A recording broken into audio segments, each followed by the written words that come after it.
I was invited recently in November. I was invited to Holland.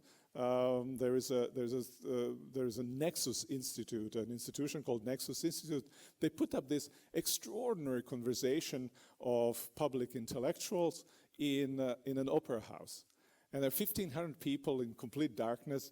They sit and watch 5 or 6 intellectuals having a conversation about significant issue. And 2 such conversations happen along with other things. It's a very, very interesting experience. I was invited to be part of one, and the title of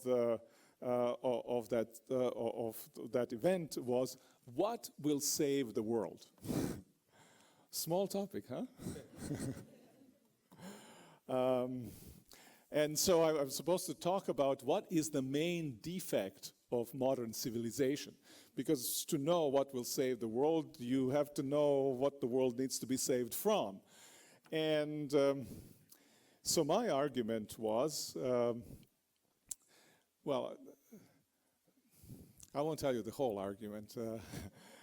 It has to do something with Christians profoundly believe, and nobody else does these days. And that is something like original sin. Now, you mention original sin, and you are tuned out. You mention sin, and nobody wants to hear about it, right?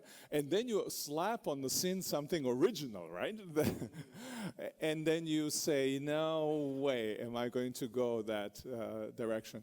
And it's partly, I think, because modernity has also bequeathed to us a very optimistic account of who we are as human beings, so that we don't quite see not only that we are people who are stretched between 2 worlds, mundane and transcendent, but that we are also people through whom the fissure runs straight through each of our hearts. In fact, fissure runs straight through each of our deeds. If you want, that is the major defect of our lives. But it isn't necessarily specifically major defect of our civilization. The major defect of our civilization is, I think, the separation between meaning and pleasure.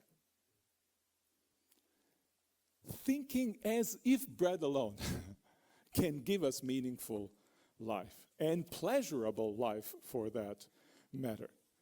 Maybe it's tied to our stubborn, perhaps addiction-induced insistence on living by bread alone. You know, this kind of living by bread alone that we experience has something addictive about it.